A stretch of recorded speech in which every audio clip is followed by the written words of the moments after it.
Hello everyone, I am Rahul Sandelia and in this lecture we will discuss logistic regression. तो logistic regression जैसा कि हम जानते हैं एक स्टैटिस्टिकल मेथड या प्रोसीजर है, डेटा एनालिटिक्स का मेथड है जिसका हम यूज़ करते हैं बेसिकली क्लासिफिकेशन के लिए और सिर्फ बाइनरी क्लासिफिकेशन। तो क्लासिफिकेशन प्रॉब्लम एक ऐसा प्रॉब्लम होता है जिसमें हम डेटा को जो कलेक्ट किया हुआ डेटा जो सैंपल्स हैं उसका यूज़ करके बेसिकली हम प्रेडिक्ट करना चाहते हैं कोई भी एक कैरेक्टरिस्टिक आउटपुट जो है आउटपुट का हम क्लास प्रेडिक्ट करना चाहते हैं। जैसे फॉर एग्जांपल हम स्टार्टअप बिजनेस जितने भी हैं हमारे कंट्री में उसका डेटा इकट्ठा करके हम ये प्रेडिक्ट करना चाहते हैं कि कौन सा स्टार्टअप जो है सो बेसिकली पास करेगा या फेल करेगा।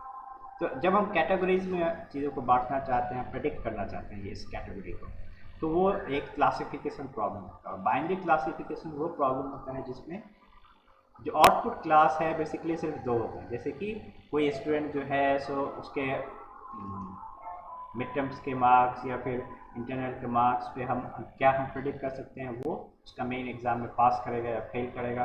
तो यहाँ बाइनरी क्लासिफिकेशन पास और फेल दो कैटेगरी। तो आउटपुट कैटेगरी जिसका हम प्रेडिक्ट करने जा रहे हैं वो सिर्फ दो होगा, बाइनरी क्लासिफिकेशन। तो ये चीज़ याद रखने की ज़रूरत है, लॉजिस्टिक रिग्रेशन सिर्फ दो क्लास बाइनरी क्लासिफिकेशन के लिए जो है सो यूज़ किया जाता है। तो जैसे कि वर्ड है लॉजिस्टिक रिग्रेशन, मिलता जुलता है regression you have learn in as a linear regression problem. Linear regression में हम क्या कर रहे थे, एक वैल्यू प्रेडिक्ट कर रहे थे। बेसिकली जो भी हमारा डेटा का फीचर्स है उसको कुछ वेट से मल्टीप्लाई कर देते थे और वो एक वैल्यू प्रेडिक्ट करा। हम उसी कंसेप्ट को पढ़ाएंगे और हम क्लास प्रेडिक्ट करने के लिए प्रॉब्लम जो है सो मॉल्व करेंगे। तो बेसिकली हम सबसे पहले कुछ डेफिनेशन देखते हैं। Logistic regression is specialized form of regression that is formulated to predict and explain a binary two group categorical variable rather than a metric dependent measure. तो बेसिकली हमारा कंसेप्ट क्या है? सो बेसिकली हमारा कंसेप्ट क्या है आपका जो है सो रिग्रेशन की तरह है बट फॉर्मुलेटेड टू एक्सप्लेन और predict and explain a binary to categorical variable. जैसे कि मैंने बताया जो ऐसा वेरिएबल जो मैट्रिक नहीं होता है, जिसका आउटपुट जो है सो जिसका आउटपुट एक finite number of discrete set होता है। ठीक है, जैसे अब कोई कंपनी पास या फेल करेगी तो इसका सिर्फ वही वैल्यू होगा, पास या फेल। ठीक है, सक्सेस या फेलियर। इस तरह के फॉर एग्जांपल स्टूडेंट जो है सो कौन से ब्रांच में स्टडी करते हैं, इसमें बाइनरी नहीं बट एक क्लासिफिकेशन प्रॉब्लम। तो इसीलिए हम लॉजिस्टिक रिग्रेशन का करते हैं, सिर्फ binary classification. It is appropriate statistical technique when the dependent variable is a categorical, nominal और नॉन मैट्रिक। तो लॉजिस्टिक रिग्रेशन में और लीनियर रिग्रेशन में प्रॉब्लम क्या था, जो डिपेंडेंट वेरिएबल था यानी कि इक्वेशन के इक्वल साइन के लेफ्ट साइड, इक्वेशन के लेफ्ट साइड में जो वेरिएबल था लीनियर रिग्रेशन में वो क्या था, मैट्रिक था, कंटिन्यूस वेरिएबल, उसके कितने भी वैल्यू हो सकते हैं। लेकिन लॉजिस्टिक रिग्रेशन में वो सिर्फ बाइनरी वेरिएबल होगा, यस और नो, ट्रू या फॉल्स, इस टाइप का वैल्यू लेगा वो वेरिएबल। ठीक है, and the independent variable are metric और नॉन मैट्रिक वेरिएबल्स। और इंडिपेंडेंट वेरिएबल जो है तो हो सकता है मैट्रिक भी हो सकता है, नॉन मैट्रिक। जो इंडिपेंडेंट वेरिएबल जो इक्वल साइन के राइट साइड में करेगा। ठीक है, logistic regression has a widespread application in a situation in which the primary objective is to identify the group to which an object belongs। ठीक है, तो हम वो ग्रुप आइडेंटिफाई करना चाहते हैं जिसमें कोई भी पर्टिकुलर ऑब्जेक्ट जो है बिलोंग करता है। Potential application include predicting anything where the outcome is binary, yes or no. Such situations include the success or failure of a new product, deciding whether a person should be granted credit, or predicting whether a firm will be successful। तो ये सारे example है, जैसे कोई भी person को credit देना safe रहेगा कि नहीं करेगा, या कोई फर्म जो है सक्सेसफुल होगा कि नहीं होगा, या फिर जो है कोई स्टूडेंट पास करता है या फेल करता है। ठीक है, तो कोई प्रोडक्ट जो है सो सेल उसका सक्सेसफुल होगा या नहीं होगा। इस टाइप की प्रॉब्लम को जो है लॉजिस्टिक रिग्रेशन से सॉल्व करते हैं। In each instance the object falls into one of the two category groups and the objective is to predict and explain the basis for each object's group membership through a set of independent variables selected by the method. तो जैसा कि मैंने explain किया, इस सारे चीज में जो है इक्वेशन ऑब्जेक्टिव क्या है हमारा, एक ऐसा वेरिएबल जो कि इक्वेशन के लेफ्ट साइड में होता है, डिपेंडेंट वेरिएबल होता है, जो जो जिसका वैल्यू सिर्फ कुछ कैटेगरी, सिर्फ बाइनरी कैटेगरी, बाइनरी क्लास हो गया, यानी कि वो वेरिएबल सिर्फ दो वैल्यू ले सकता है। ठीक है, तो उस वेरिएबल की वैल्यू हम प्रेडिक्ट करने जा रहे हैं, और हमारे पास क्या है इक्वेशन के राइट साइड में जो कि मेजर किया हुआ वेरिएबल की वैल्यू है, डिपेंडेंट इंडिपेंडेंट वेरिएबल्स है, वो मैट्रिक और नॉन मैट्रिक दोनों हो सकते हैं, मीन्स कंटिन्यूस वैल्यू भी ले सकता है या फिर डिस्क्रीट वैल्यू भी उसका हो सकता है। ठीक है, तो ये इक्वेशन बेसिकली जो है लॉजिस्टिक रिग्रेशन से मिलता जुलता है, बस एक डिफरेंस है linear logistic regression linear regression से मिलता जुलता है, बस एक डिफरेंस है, जो इक्वेशन के लेफ्ट साइड में लीनियर रिग्रेशन में कंटिन्यूस वेरिएबल बनता है, जो वेरिएबल है उसका वैल्यू कंटिन्यूस होता है, और लॉजिस्टिक रिग्रेशन में जो इक्वेशन के लेफ्ट साइड में डिपेंडेंट वेरिएबल होता है, उसका वैल्यू जो है सिर्फ दो होगा, बाइनरी क्लास का। ठीक है, तो एग्जाम्पल के तौर पे अब लॉजिस्टिक रिग्रेशन का हम एक एग्जाम्पल ले रहे हैं, जो सपोज किसी एक लैब में जो है सो हम जो इंस्ट्रूमेंट है, जो इंस्ट्रूमेंट है सिस्मोलॉजी का एग्जाम्पल है, फॉर एग्जाम्पल एक लैब में जो है सो इंस्ट्रूमेंट है जो कि अर्थ का सॉफ्ट वेव को ऑब्जर्व कर रहा है। ठीक है, तो वो सॉफ्ट वेव के ऑब्जर्व, अब सॉफ्ट वेव अर्थ का जो है सो दो तीन तरह से होगा, मतलब कि मल्टीपल कॉज हो सकता है, या तो एक जहाँ यहाँ पे हम जो है बेसिकली वो एक हिली एरिया है जहाँ पे अक्सर जो है सो माउंटेन्स को एक्सप्लोर किया जाता है, तो इसका अर्थ सॉफ्टवेयर जो है सो एक्सप्लोजन वाला भी हो सकता है, या फिर जो है सो सॉफ्टवेयर जो है सो पहला कैटेगरी अर्थक्वेक वाला भी हो सकता है।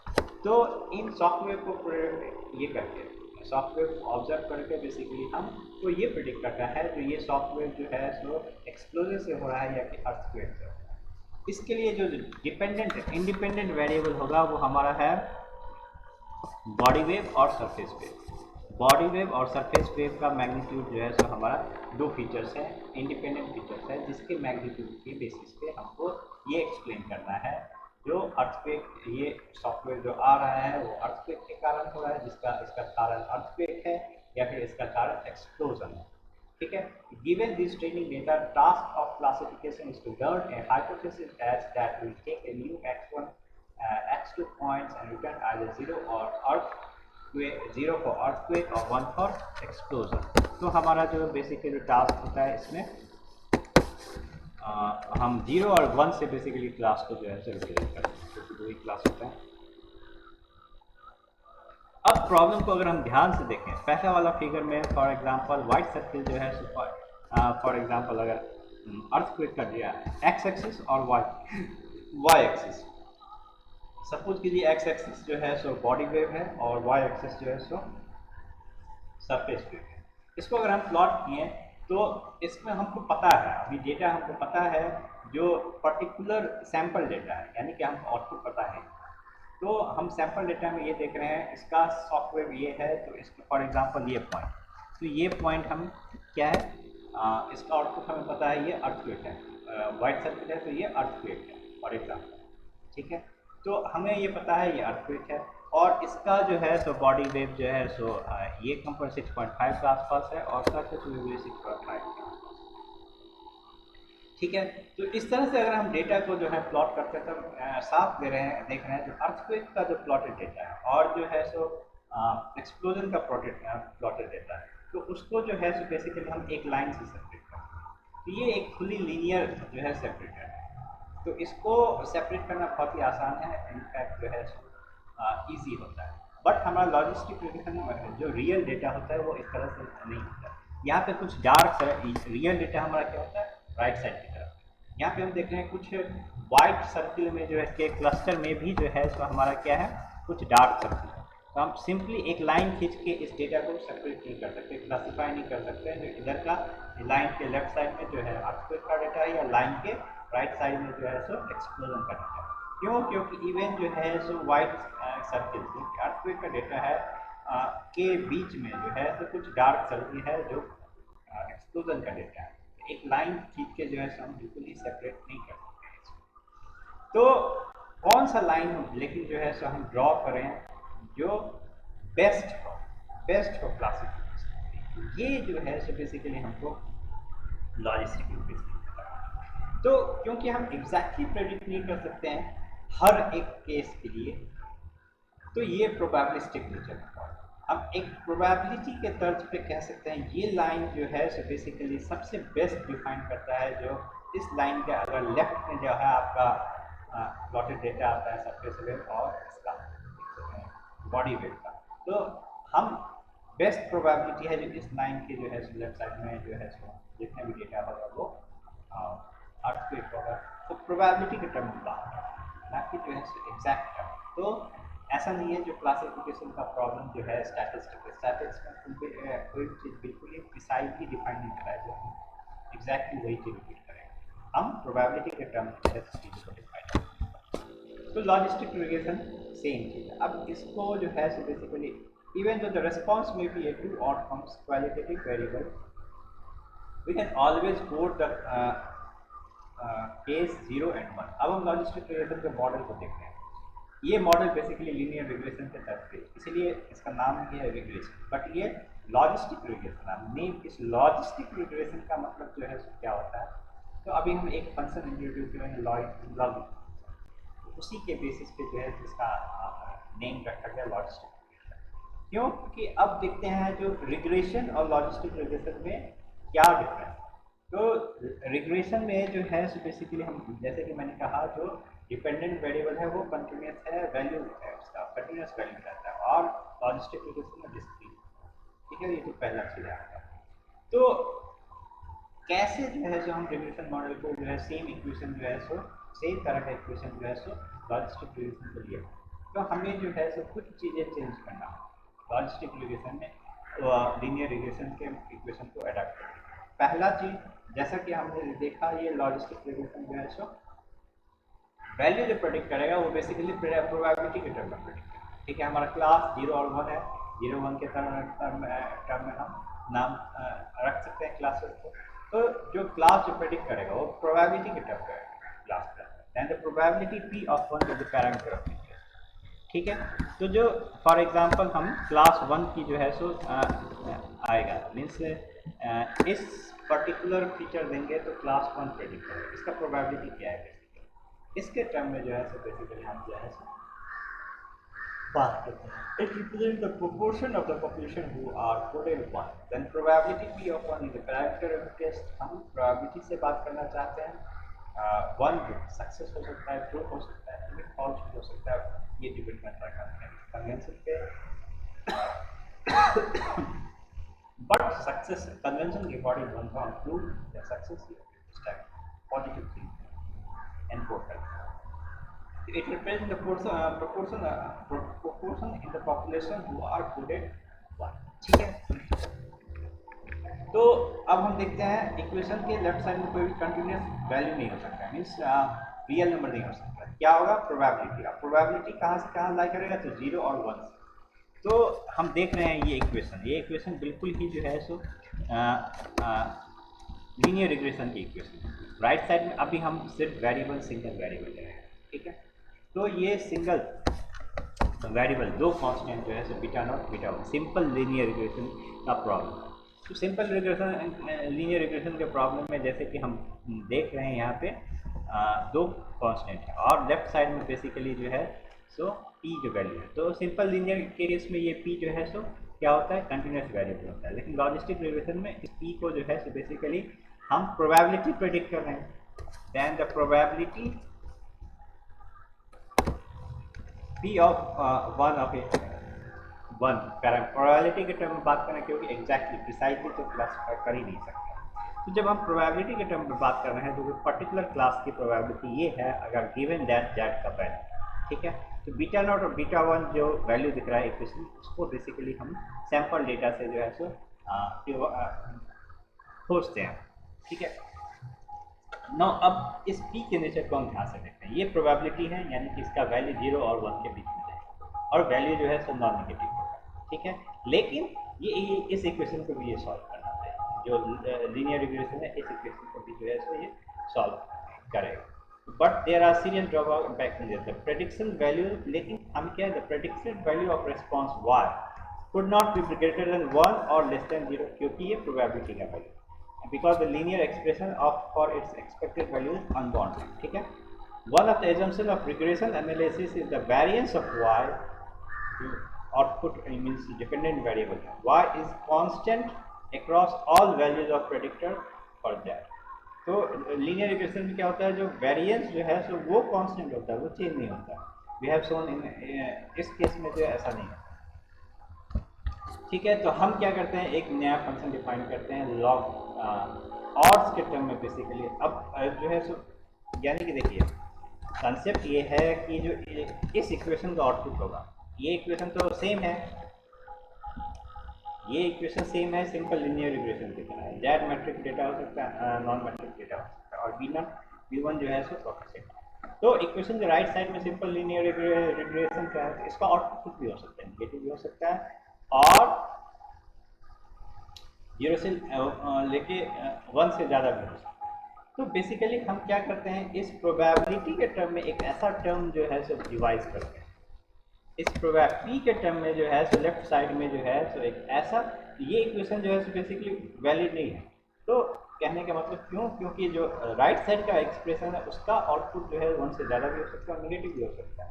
तो इसीलिए जो P जो प्रोबेबिलिटी है बेसिकली, इसको हम एक नया टर्म में लिखते हैं, जो P के टर्म में लिखते हैं, एक नया टर्म बनाते हैं जो P का यूज़ करके, इस प्रोबेबिलिटी का यूज़ करके, जो कि राइट साइड के एक्सप्रेशन को वैलिडेट करता है, मतलब कि सेटिस्फाई करता है, जो कि मतलब 1 से ज़्यादा हो सकता है। प्रोबेबिलिटी के टर्म में हम एक्सप्रेशन लिख रहे हैं, लेकिन वो 1 से ज़्यादा भी हो सकता है, ठीक है।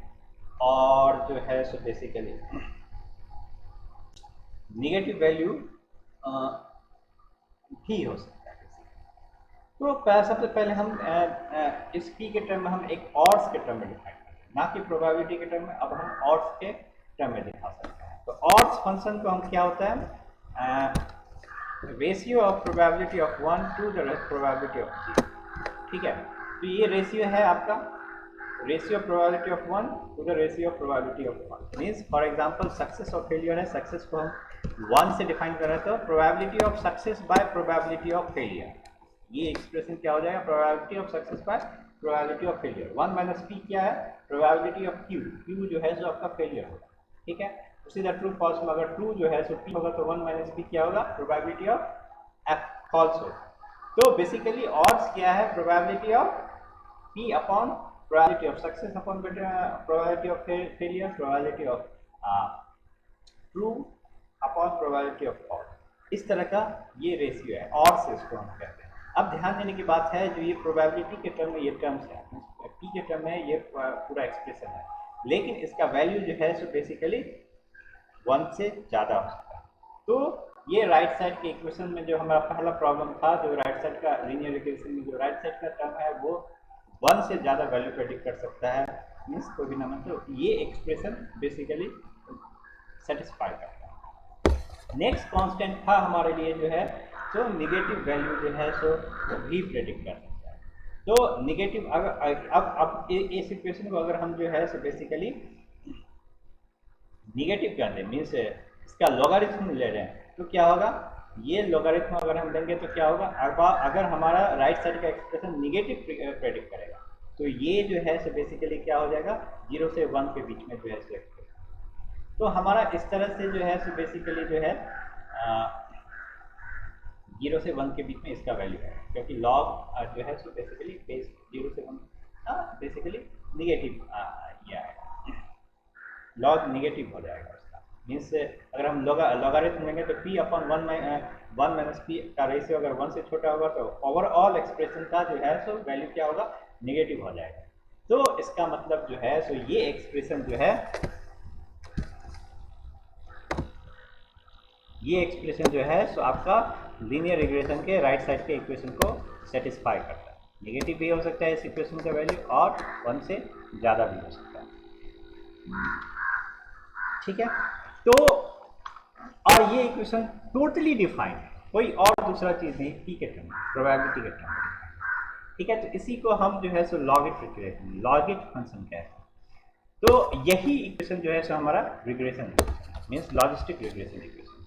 अब प्रोबेबिलिटी ऑफ जेड अगर हम खोजना है, लॉजिस्टिक कर्व जो है, तो ये लॉजिस्टिक रिग्रेशन का मॉडल है। कि ये इक्वेशन क्या है, हमारा लॉजिस्टिक रिग्रेशन का मॉडल है। ये इक्वेशन भी बहुत इंपॉर्टेंट है। अब इसमें इस इक्वेशन से बेसिकली हम प्रोबेबिलिटी, ये मॉडल जो है सो हम डेटा एनालिटिक्स के थ्रू जो हम इस मॉडल को यूज कर सकते हैं।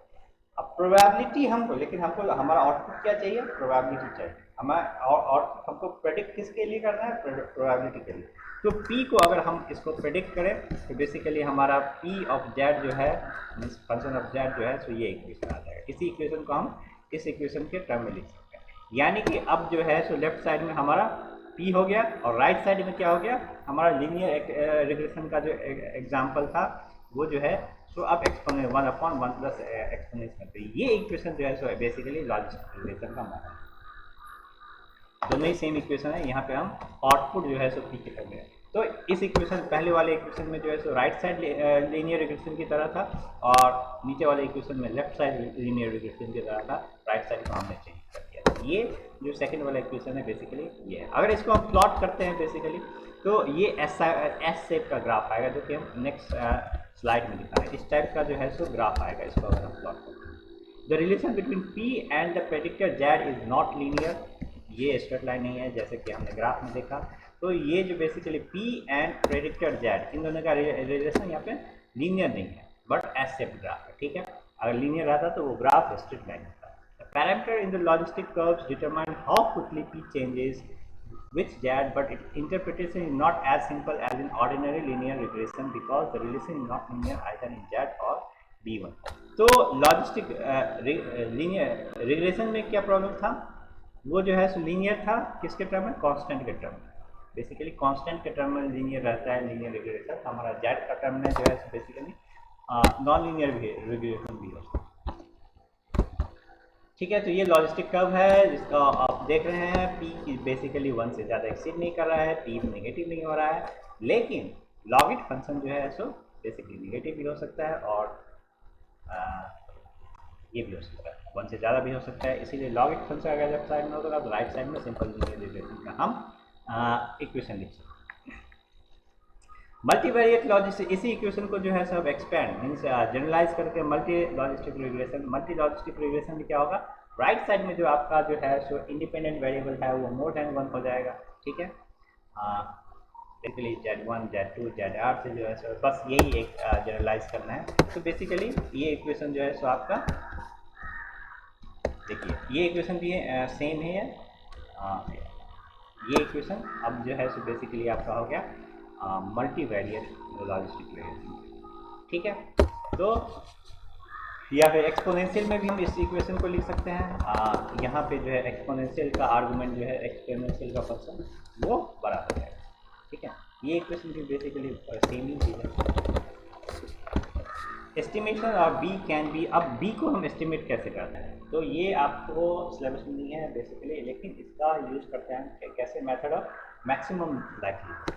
मैक्सिमम लाइक्लीहुड जो है सो मेथड यूज करके हम बेसिकली हम इसका ये करेंगे, बीटा नॉट बीटा 1 और बीटा आर जो भी आपका जो है कोएफिशिएंट। ठीक है, the likelihood L is given by the joint probability distribution evaluated at the observed points. तो ये है हमारा सिंपल लॉजिस्टिक रिग्रेशन का concept. So this is the end of lecture. अगले लेक्चर में हम लीनियर डिस्क्रिमिनेंट एनालिसिस जो कि मोर देन बाइनरी 2 क्लास के लिए जो है सो काम आता है वो हम देखेंगे।